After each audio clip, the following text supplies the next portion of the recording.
I never thought a peaceful morning on my ranch would turn into something this wild.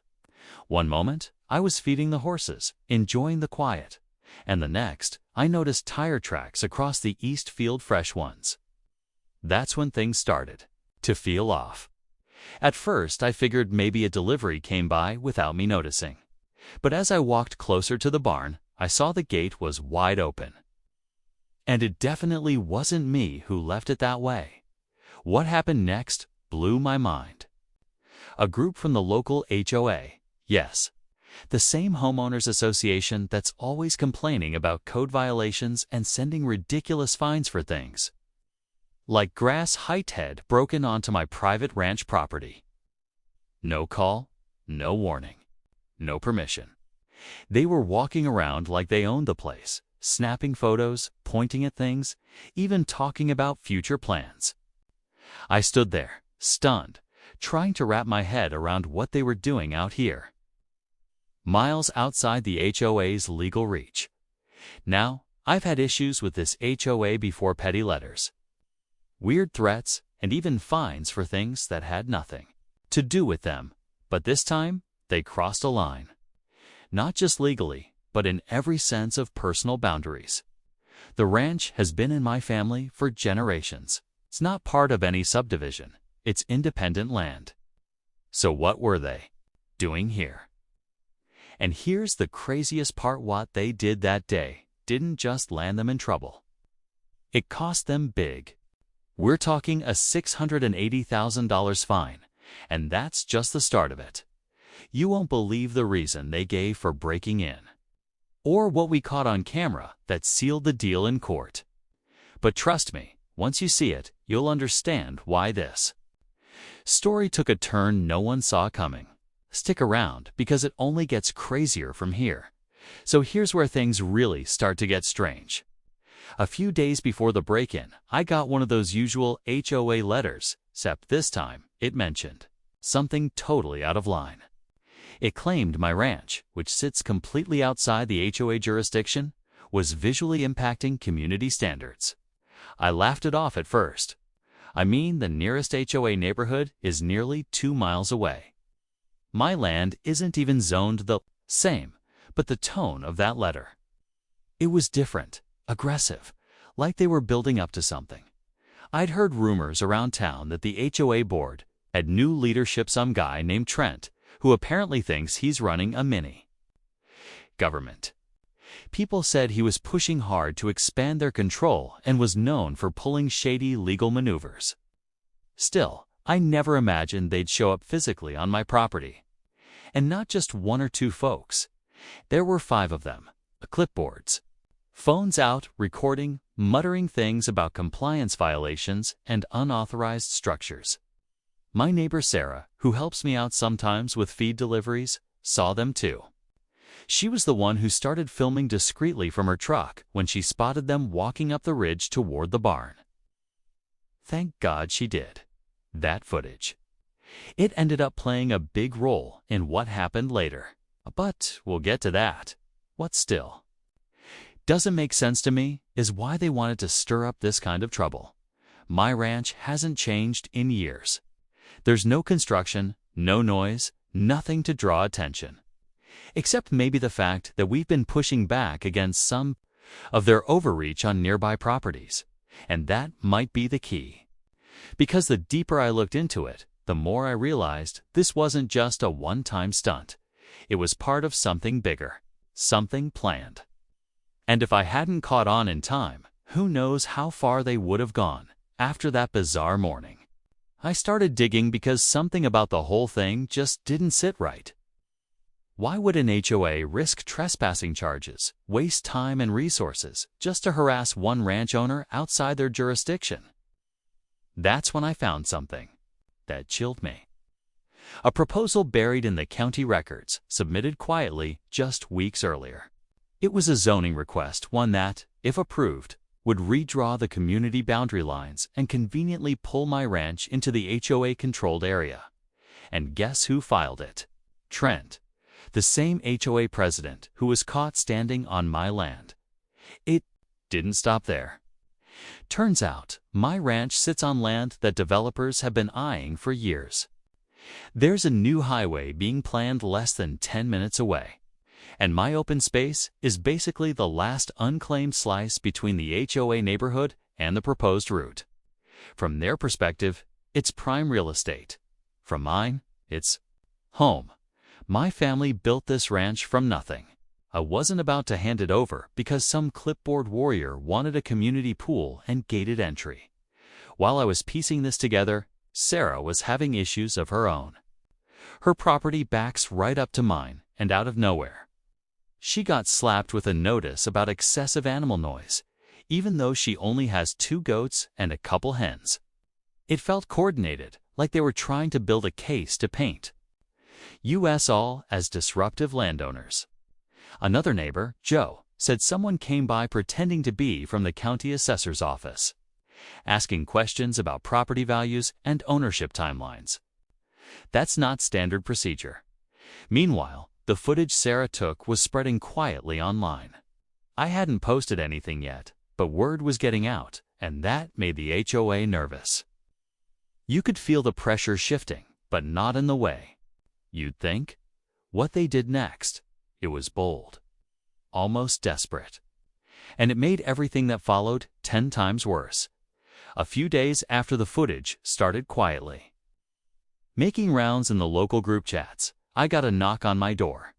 It wasn't the sheriff or a neighbor. It was a man in a suit claiming to be a compliance investigator working on behalf of the HOA. He held out a thick envelope and said, "Real calm, we're giving you one last chance to cooperate." Inside were papers full of legalese, vague citations, and an unofficial-looking map that redrew my property lines completely. According to their version, my barn, my livestock pens, even part of my well were now subject to HOA authority. I didn't sign a thing, but I knew right then they weren't bluffing. They were escalating. Later that week, I spotted 2 unfamiliar SUVs parked off the side road near the back pasture. I tried to approach, but they drove off before I got close.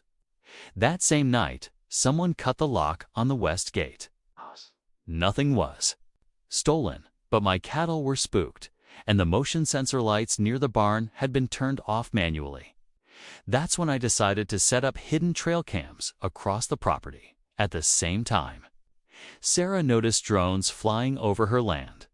Not once or twice every morning around 6 a.m., always coming from the same direction. She managed to film one hovering low, clearly scanning the area. It became obvious they weren't just trying to mess with me.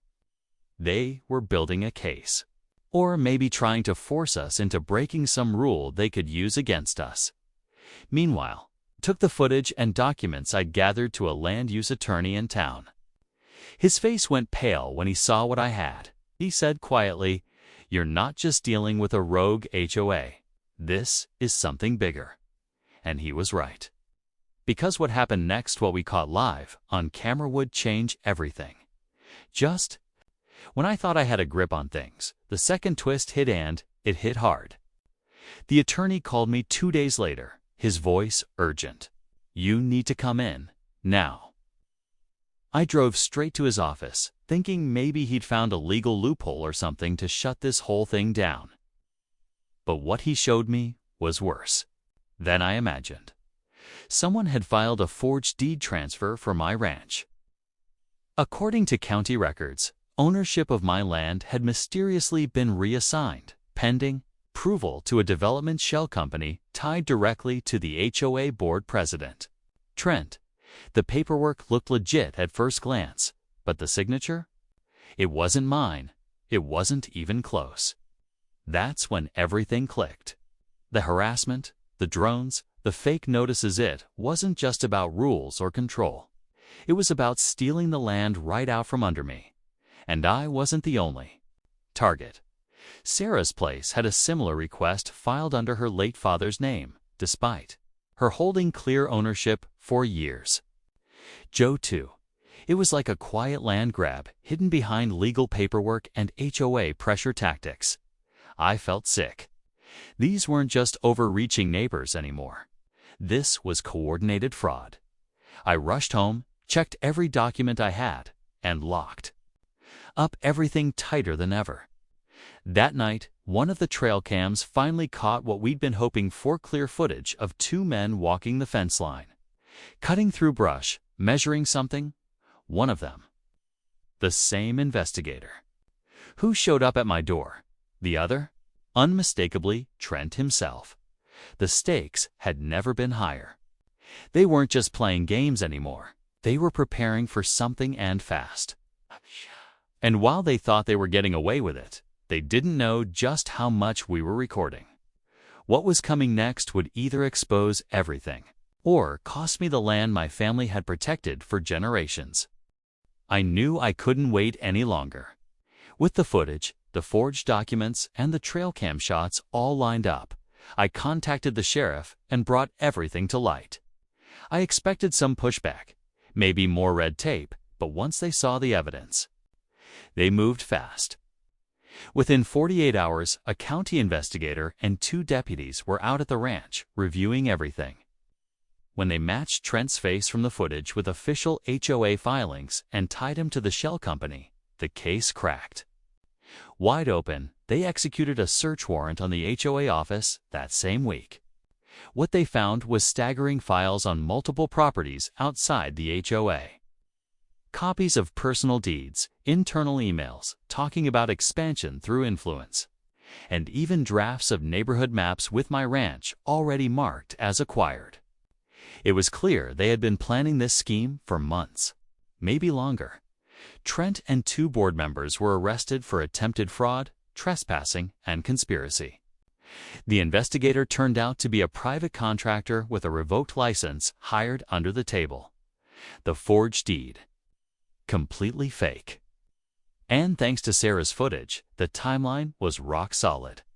Every shady move they made was documented, time-stamped, and turned over to the county.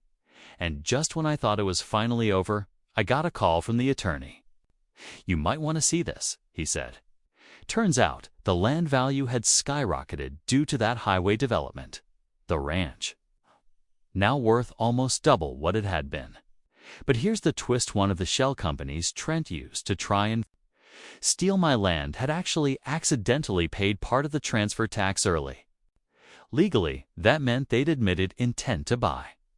The county hit them with a $680,000 fine for fraudulent acquisition attempts, and that money, it's being rerouted straight into a rural legal defense fund.